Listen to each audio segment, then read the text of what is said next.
স্বর্ণ দিয়ে পোশাক বানালেন আম্বানির পুত্রবধূ অনন্ত আম্বানি রাধিকা মার্চেন্ট। কি অবাক হচ্ছেন? অবাক হলেও সত্য। সম্প্রতি দ্বিতীয় প্রি ওয়েডিং পার্টির আয়োজনে এমন এক পোশাক পরেছিলেন তিনি, যা দেখে রীতিমতো অবাক নেটিজেনরা। বিস্তারিত থাকছে ডেস্ক রিপোর্টে।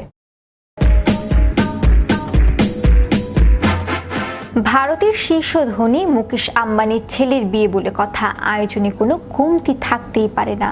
মাসখানেক আগেই সম্পূর্ণ হয়েছিল অনন্ত আম্বানির রাধিকা মার্চেন্টের জমকালো প্রি ওয়েডিং পার্টি, যেখানে অংশ নিয়েছেন মেটা প্রতিষ্ঠাতা মার্ক জুকারবার্গ, বিল গেটস থেকে শুরু করে বিশ্বের নামি দামি মহারথীরা।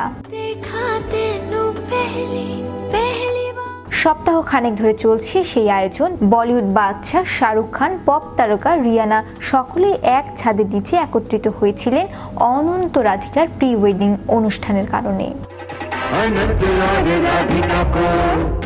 সেই অনুষ্ঠানে ধনকুবেরের সন্তানের বিয়ের আয়োজন সমাপ্তি হয়। প্রথম প্রি ওয়েডিং অনুষ্ঠানের পর এবার দ্বিতীয় প্রি ওয়েডিং পার্টির আয়োজন করা হয়েছিল ইতালিতে এক বিলাসবহুল ক্রুজে। অত্যস্ত গোপনীয়তার সঙ্গে হয়েছে এই আয়োজন, যেখানে আম্বানিদের আমন্ত্রণে হাজির হয়েছিলেন কেটি পেরি, পিটবুলের মতো আন্তর্জাতিক তারকারা। ভারত থেকে উড়াল দিয়েছিলেন বলিউডের শিল্পীরাও। তবে দ্বিতীয় প্রি ওয়েডিং অনুষ্ঠানে তারকাদের উপস্থিতির চেয়েও বেশি আলোচনা সৃষ্টি করেছেন কনে রাধিকা মার্চেন্টের পোশাক ও সাজ। বিশেষ করে পুরো আয়োজনে 3টি ভিন্ন পোশাকে নজর কেড়েছিলেন তিনি। এক প্রতিবেদন থেকে জানা যায়, দ্বিতীয় প্রি ওয়েডিং অনুষ্ঠানে সাদা কালো একটি গাউনে হাজির হয়েছিলেন শিল্পপতি বীরেন মার্চেন্টের কন্যা। যে গাউনে বিশেষত্ব ছিল একটি চিঠি।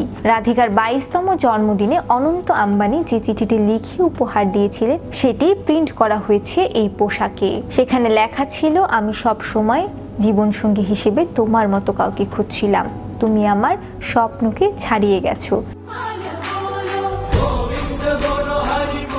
এই গাউনের নকশা করেছেন হংকংয়ে জন্ম নেওয়া লন্ডন কেন্দ্রিক ফ্যাশন ডিজাইনার রবার্ট উন। এক সাক্ষাৎকারে রাধিকা বলেন, অনন্ত জন্মদিনে আমাকে একটা লম্বা চিঠি লিখেছিলেন। আমি ওর কাছে কতটা গুরুত্বপূর্ণ সেটি ছিল চিঠির মূল বিষয়। চিঠিটা আমি খুব যত্ন করে রেখেছিলাম। এটা নিয়ে বিশেষ কিছু একটা করতে চাচ্ছিলাম, কেননা এটা আমার একটা সম্পদ, যা আমার সন্তান নাতি নাতনিদের দেখাতে পারি আর বলতে পারি, দেখো এটা আমাদের ভালোবাসার গল্প। দ্বিতীয় যে পোশাকটি আলোচনা সৃষ্টি করেছে সেটি সোনার পাত দিয়ে তৈরি। পোশাকটির নিখুঁতভাবে শরীরের মাপ নিয়ে সাজ তৈরি হয়েছে, যেন শরীরের ভাঁজ আর বাঁকগুলোতে ঠিকঠাক বসে যায়। এভাবেই তৈরি হয়েছে ক্রপ টপ আর স্কার্টের নিচের অংশ বডি হ্যাঙ্গিং। স্কার্টটি তৈরি করেছে নিউ ইয়র্ক ভিত্তিক fashion designer Grace Ling. Toga party কনসার্টে এই স্কার্টটি পরেন রাধিকা। এই অনুষ্ঠানে রাধিকার একটি গাউন ছিল কুইন থিমে তৈরি। স্ট্যাটিন ডেপড এই গাউনের বিশেষত্ব, স্কার্টের মতো ছড়ানো টেইলে, সঙ্গে সিল্ক আর ক্রিস্টালের ফুলগুলোও নজর কেড়েছে আলাদাভাবে। গাউনের সঙ্গে মিলে তৈরি করা হয়েছে মাথার মুকুট। অস্ট্রেলিয়ার ফ্যাশন ডিজাইনার তমার লারফ পোশাকটির নকশা করেছেন। শ্রেয়া রায়, বিশ্ববাণী 24, বিনোদন ডেস্ক।